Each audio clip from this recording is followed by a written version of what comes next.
ያደረጉት በባለቤታቸው ላይ ማለት ነው። ከዚህ በኋላ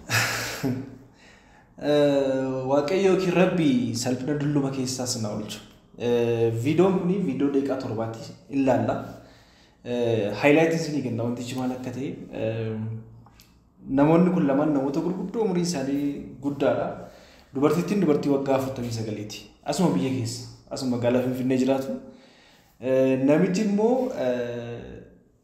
daanyaa iddiriiti iddir daanyaa jechuun maal jechuudha murteessaa iddirii immoo dursaa iddirii beektu gabaayeen keessan iddirii jechuun maal akka ta'e abbaa manaa shemiti maalidha viidicha deeqaa 40 waan ta'eef gabaabsee ilaalla wajjiniin garuu abbaa manaatu baay'aadha mana shakka viidiyoo kana kan waraabee namiti viidiyoo kana kan waraabee warratti YouTube tokko irraan fuudhee YouTube afaan Amaariffaan hojjetamu irraati seenaa dhugaadha wantichi yeroo baay'ee maalla namoota abbaa manaa isaanii irratti cheat godhan yookiin haadha manaa irratti cheat godhan viidiyoodhaan qabanii dhiyeessu jechuudha yeroo baay'ee maalidha wanti kun seenaan isaa maal hojjetu ijoolleen kun maal hojjetu fakkeenyaaf akkuma argitan kun lamaan abbaa manaa fi haadha manaa miti dubartiin kun dubartii waggaa 49ti ijoollee gurguddoo lama qabu abbaa manaa shakka mallattoo irratti argi namni tokko yommuu cheat godhu mallattoo hin argita nagarsiisa baay'ee wanti dhokatu hin jiru cheat gootanis kaleessa cheat gootanis iftaan cheat gootanis wanti dhokatu hin jiru dhumarratti waa'ee cheatingii maaliif firiyyaa walirratti cheat godhu abbaan manaa maaliif haadha manaa irratti cheat goota haati manaa maaliif abbaa manaa irratti cheat gooti hiriyyaan maaliif walirratti cheat godhu yookiin immoo walirratti nama biraa jaallatu kan jedhu ilaaluu dandeenya dhumarratti gara dhumaatti kaafnee haasofne waan baay'eesaa akkamitti immoo hambisuu danda'ama kan jedhu immoo baay'eesaa waan hafuu danda'u waan ta'eef akka wanti kun hin taane gochuu waan danda'amuuf jechuudha gara viidiyoo keenyatti yoo deemne ilaalla highlights itti hima jalqaba jarri kuni viidiyoo kana viidiyoo akkasii waan hojjetanii fi abbaan manaa dhaqeetu haadha manaa kun shakkee waan ta'eef na hordofaa jedhan ijoolleen kuni kaameeraa xixiqqoo qabu kaameeraa xixiqqoo mana keessatti gaxxamanii yeroo ammaa kana egaa teekinooloojiin baay'ee babal'achaa jira waan ta'eef kaameeraa mana keessatti maxxansitee moobaayiliidhaan waan mana keessa ta'u ilaaluu dandeessa akkasumas immoo PCdhaan teessee ilaaluu dandeessa jechuudha appilikeeshiniidhaan ijoolleen kuni hordofuu jalqaban maal godhanii abbaan manaa gaafa manaa ba'u yeroo hundumaa mana keessatti kaameeraa kaa'anii kaameeraan sun guyyaa 2 guyyaa 3 hordofuu danda'u torban tokkoof hordofuu danda'a jechuudha keessa kaa'anii hordofu isa booda maalla abbaan manaa hojiidhaaf yommuu deemu yookiin bakka biraa yommuu deemu wanta jiru hundumaa viidiyoodhaan ilaalanii abbaa manaatti agarsiisu jechuudha tokkoffaa eeyyama abbaa manaatiin kan godhame wanti kuni viidiyoon akkasiillee xiqqoo sensitiiviidha baay'ee dhumarratti yaada godhan kaasa viidiyoon akkasii waraabamuun faayidaa akkamii qaba miidhaa akkamii qaba kan jedhu yaada kaasuu hin danda'a garuu hubadhaa kun namtichi kun namticha iddirii naannoo sanaati naannoo tokko wajjin jiraatu hoogganaa iddirii naannoo sanaati dubartiin immoo dubartii waggaa 49ti viidiyoo isaanii waliin ilaalla.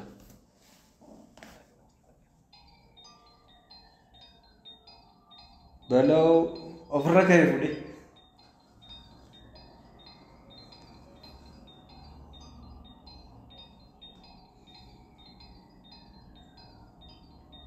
taanii waliin haasa'u mana keessa deemtee nyaata qopheessuuf deemaa jirti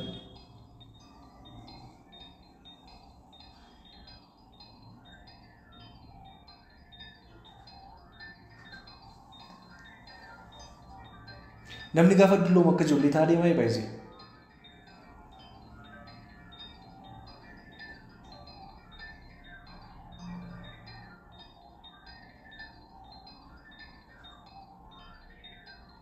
egaa nyaanni qophaa'ee fi nyaanni addatti qophaa'ee bishaan buufamee fi abbaa manaadhaaf garuu akkas gootii laata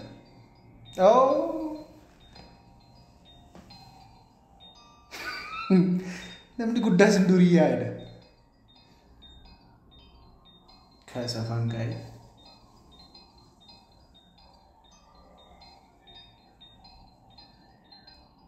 hubadhaa amma dhumaatti ilaalaa dhumni isaa waan ajaa'ibaati baay'ee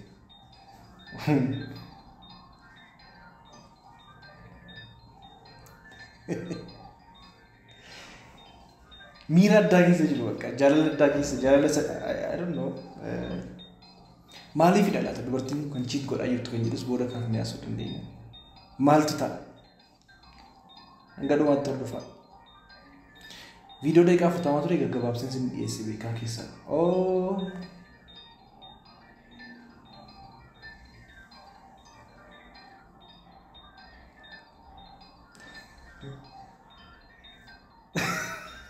Cuma darbata.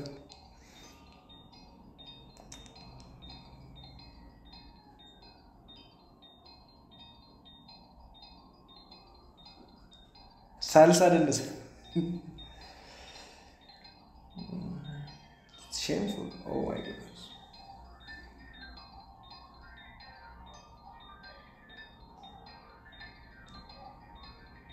Wolf udah tadi kalau Academian gala gudi jira jira asmasti. Kambing tak kisah. Oh, wanti calu dufe. Ufata bernabasi. Yenis baste. Armin fas basani. Obom fas basani.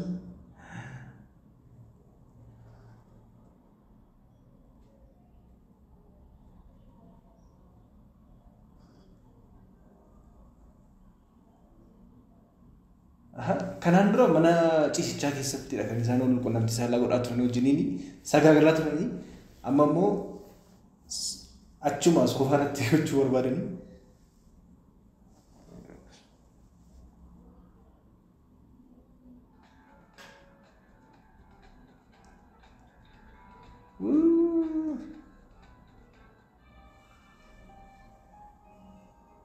fitani Kuni gasa guyyaa dhumaati guyyaa isaatti qabamuu jedhan ilaala. Viidiyoon kan keessa citee fi YouTube'n nama ta'uu danda'aaf malee achumatti yeroo isaanitti sagaagalan tureera. Fuulli isaanii kan dhokateef I think fuulli isaanii akka mul'anneef garuu kuni miidhaa akkamii qaba faayidaa akkamii qaba kan jedhu maratti kaafni ilaalla. Akka kun guyyaatti isaan saaxilamuuf deemanidha. በእውነት ምንድን ነው የሆነው? እናንተ እዚህ ጋር ነው ቤት ገብተው ምናምን እቤት እንደሚመጣ ምናምን ታውቃለህ? በፍጹም እኔ ቤት በፍጹም ከሷስ ጋር ይታወቃሉ። የአካባቢ ሰው ነው የድርዳኛ ነው እኮ ቤት እንደዚህ ነው የሚወስድ ከመምጣት የሚያደርስ በፍጹም ያው ዞሮ ታወቁም አልታወቁም ሁለቱን ከከይስ ጋር እንግዲህ ግንኙነት ያላቸው የቀለድክ በሙሉ የኔ ቤት ነው የኔ ቤት ጉድ ያው እንግዲህ ኮንዱምቱ መነሆ ጊስት አጅራ ይቻላል አመዴ ማንጋር ተሰመነ ከሰኝኒ አጥቅሌታ ግዛቸው ነው የተከበርክ ድሩ ዳኛ እንደምታስበው አይደለም ማለት ምን ያደረክ ነው አከቲ ያዱምቲ ማልጎቻ ጅርታ ወረቀቱ ሳፊት ላይ ነው እንደምትፈልገው ግዛቸው ታው እንጂ ፉለሽራ ወረቃ በርባዳ እንጅለና ፉለሽራ ወረቃ በርባዳ ዱንገቻ ለቀቀበራ ዋንቴፍ አንቺ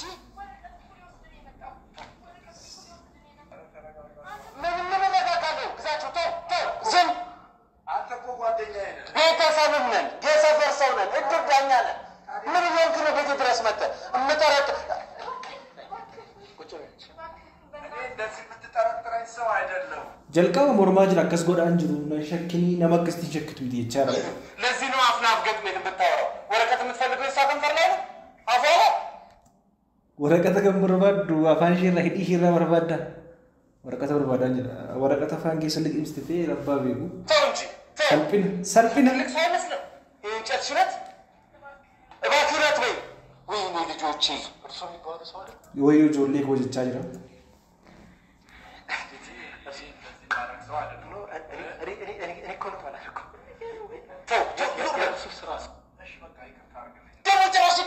አማሞ አማኔ ይፈመናፍ ጎዲ አሞ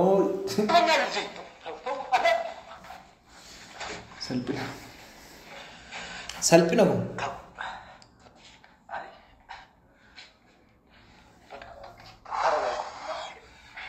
ዝምበል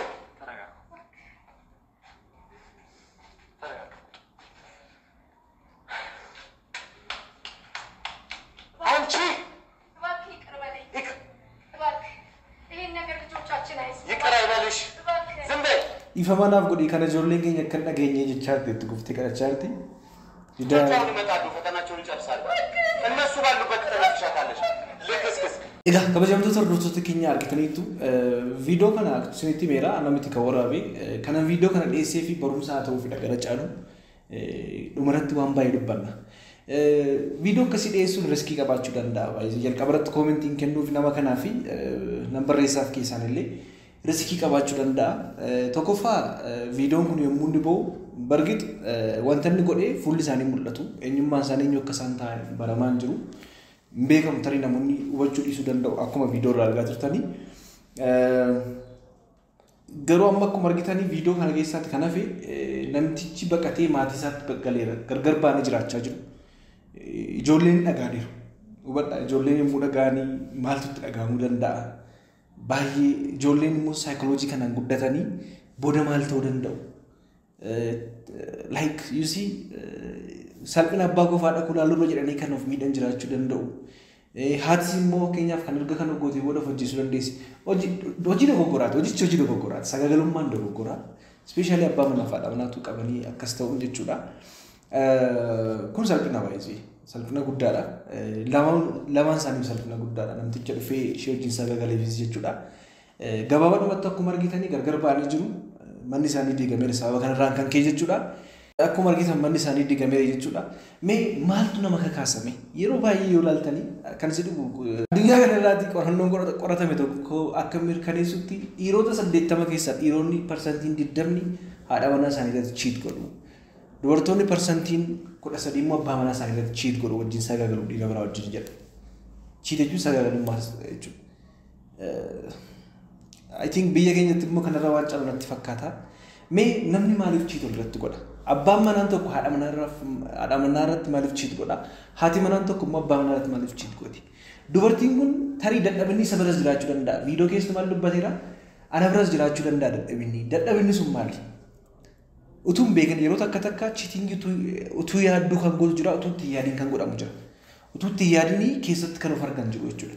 Sababoota faaktarii garaagaraadhaan kan ka'e jechuudha. Mee baay'een keessan jaalallee qabdu ta'uu danda'a. Baay'een keessan heerumtanii fuutanii ta'uu danda'a. Wanti kun akka hin mudanneef gaa'illi namaa baay'ee gaa'ilaan gargar ba'uun ijoollee horatanii akkas gargar ba'uun amma kana wajjin turanii egaa baay'iliinis ta'e quraanni sagaagallaan dhiirri tokko waliiguu qaba jedha akka dubbatutti baay'iliin quraana I don't know yoon beekuudha baadhellee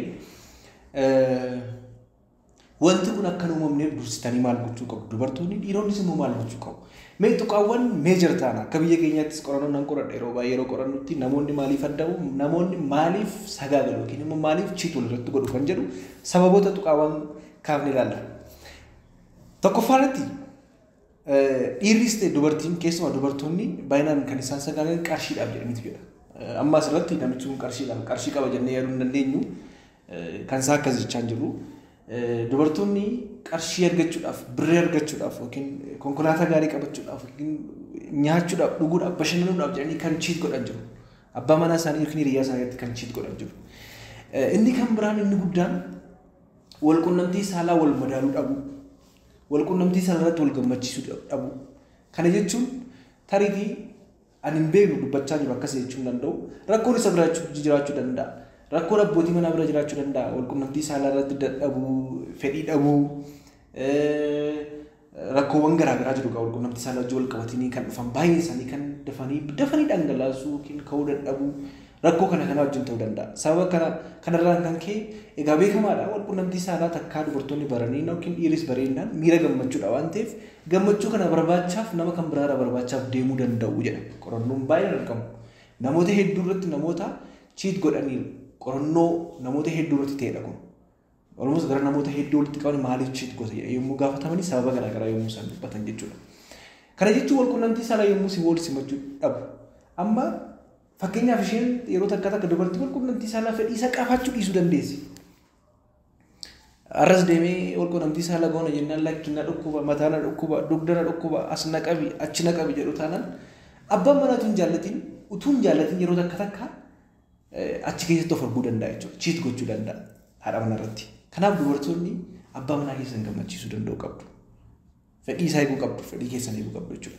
Akkuma kana abbaan manaa immoo jalqabarratti kan kaasee walqunnamtii saalarratti isheen gammachiisu ta'e. Dubartoonni tokko tokko fedhiin isaanii baay'ee ol ka'aa kan ta'e jiru. Fedhiin isaanii ol ka'aa ta'e abbaan manaa kan fedhii hin qabne jiraachuu danda'a. Dhiirri tokko fedhii kan dhabu yookiin dhalaan tokko fedhii kan dhabdu maal akka ta'e kanaan dura viidiyoo irratti hojjedheera. Sababa garaagaraa kan kee fedhiin isaanii gadi bu'uu danda'a.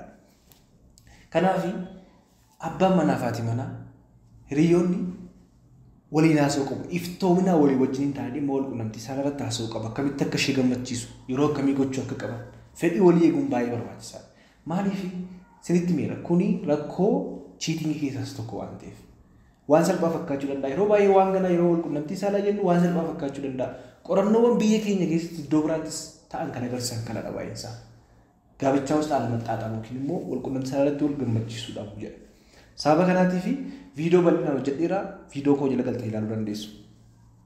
Inni kan biraa namni maaliif chiit godha kan jedhuufi jaalalli gidduu isaanii jiru ta'e yeroo waliif hin kennan yoo ta'e jaalala waliif hin kennan yoo ta'e tarii abbaan manaa ishee kuni yeroo hin kennuuf yoo ta'e jaalala hin kennuuf yoo ta'e even isheedhaaf yeroo hin qabu yoo ta'e yeroo kana argitaniitu baay'ee akkaataa isheen dubartiin kun wajjiniin ta'aa turte. Barki umurii kanatti baay'ee dabbara. Garuu yeroo waliif kennuun jaalala waliif kennuun baay'ee barbaachisaadha. Gara dhaquu iyyuu hin qabu. Dubartii tokko yommuu jaalala ishee jaalala kee ibsituu fi jaalala itti agarsiistuu gara deemtu hin qabdu. Yoo rakkoo biraa qabaate ta'e malee. Dhiirris akkuma kana dubartiin dhiira qabuu dandeessi baay'ee dhiira qabuu dandeessi kunuunsuudhaan kabajuudhaan isa kabajuudhaan wal dhaggeeffachuudhaan wal hubachuudhaan saba kanarraan kechiit gochuu danda'u. Inni kan biraan riveenjii yookiin immoo aarii ba'uudhaaf fakkeenyaaf akka tasaa yoonni shakkiirraan kan keessa ta'uu danda'a dhugaas ta'uu danda'a. Isheen yoo isa shakkite yookiin immoo inni yoo ishee shakka ta'e yookiin immoo kanaan dura nama biraa wajjin chiit gootetti yoo ta'e irratti aarii ba'uudhaafis immoo akkas gochuu danda'u kan jedhu qorannoowwan tokko tokko agarsiisa. Yeroo kennuu fi dhabuu fakkeenyaaf amma sirriitti meera. Abbaan manaa haadha manaaf yeroo kennu yoo ta'e wajjiniin xaabatan haasa'u yoo ta'e inni fataan yoo ta'e fuula hin taanetti agarsiisa fuula jaalalaatti agarsiisu yoo ta'e haalli isaatti jijjiirama yoo ta'e utuun jaallatiin dubartiin tokko chiit gochuu dandeessa. Akkuma kana faallaa kana abbaan manaa dubartiin faara tolaan hin simatti yoo ta'e fuula isheetti jijjiirti yoo ta'e hin kabajju yoo ta'e ni ifatti yoo ta'e yookiin immoo waliigaltee hin qaban yoo ta'e waliigaltee hin qaban yoo ta'e chiit gochuu danda'u irratti. Sababa kanaaf wantoonni kunniin akka hin uumamneef abbaan manaa fi haati manaa wal hubachuun baay'ee barbaachisaadha. Inni kan biraa araada. Tarii amma abbaan manaa yoo yeroo hundumaa dhugee machaa'ee galee malee kan jeequ yoo ta'e dhugee machaa'ee wallaalee yeroo galu yookiin immoo addikshinii garaagaraa yoo qabate araada garaagaraa qaba yoo ta'e tokkoffaa araadni kun maal gochuu danda'a addikshinii yookiin immoo machiin yookiin immoo dhugaatiis ta'uu danda'a sigaaraas ta'uu danda'a waan biraas ta'uu danda'a tokkoffaa fedhii walqunnamtii saalaa akka isaan dhabatan gochuu danda'a. Lammaffaa namni tokko yeroo machaa'u yeroo dhuguu garmalee dhugutti utuu hin beekin immoo chiit gochuu danda'a. Machii keessan akkas godhe hin beeku hin jedhani yeroo baay'ee fiilmii Itoophiyaa yoo ilaaltan baay'ee dhuganii galgala ganama kaanii oh my god yeet leellau eessan jira waliin jedhu baay'ee. Machiin xiqqoo nama dagachiisa ispeeshaalii conscious mind keenya kana dagachiisuu danda'a waan ta'eef kana sababa kanaan chiit gochuu danda'u utuu hin beekin. Ta'uudha. Utuu beekanii utuu hin beekin karaa biraan immoo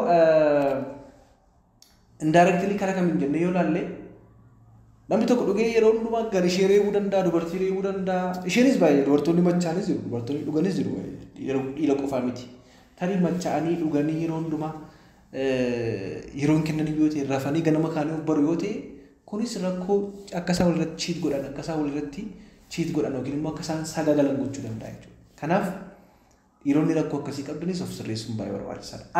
Araada garmalee kam keessatti iyyuu qabuun barbaachisaa miti jechuudha. Inni kan biraa fiilmiiwwan garaagaraa ilaalu fiilmiiwwan pornoogiraafii garaagaraa yoo ilaalu dhiirri tokko yookiin dhalaan tokko dubartiin tokko istaayilii namni biraa ittiin godhu ilaalti.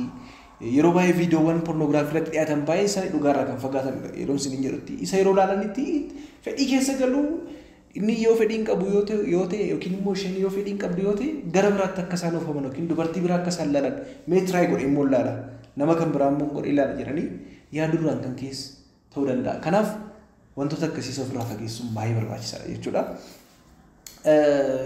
Inni kan biraa taatee yookiin iventii garaagaraatti ta'uu danda'a utuu hin beekamin dubartoonni dhiira goyoomsuu danda'u dhiironnis immoo dubartoota goyoomsuu danda'u kanarraa kan keessa ta'uu danda'a. umurii fakkeenyaaf hamma yeroo baay'ee umurii malee wal fuudhuunis kanaaf kan yeroo baay'ee nuti hin gorsi. Umuriin baay'ee differeensii guddaa yoo qabaate dubartiin amma dubartii waggaa 20 keessa dhiira waggaa 40 yoo ramte umurii yommuu advaans ta'a yommuu deemutti fedhiidhaa baadhee dhiirri tokko yeroo kana maal ta'a dubartiin sun dhiira bakkee dhagaltee jechuudha. Yookiin immoo akkuma kana faallaa kanaatiin jechuudha. Kanaaf umuriin gaaffii guddaan jiraachuunis baay'ee barbaachisaa miti kan jedhu jiraachuun barbaada. Akkuma jenne sababoota baay'ee dhagaa waliigaltee dhabuun jira, wal hubachuu dhabuun jira, wal shakkiirraan kan keetuu danda'a. Akkuma jenne waa'ee dhugaatii addikshinii garaagaraa qabaachuudhaan kan kee fiilmiiwwan garaagaraa ilaaluudhaan kan kee umurii jenneerra. Akkasumas immoo rakkoo sammuus ta'uu danda'a namoota rakkoo sammuu qaban fakkeenyaaf bipolar disorder namoota qaban yookiin borderline personality disorder kan jennu namoonni dhibee sammuu qaban illee utuun beekin yeroo baay'ee kana keessatti of arguu danda'u jechuudha.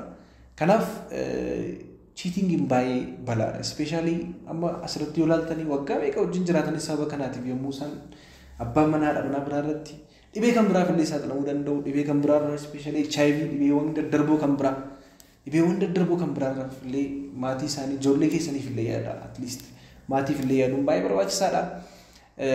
Wanti kun badaadha.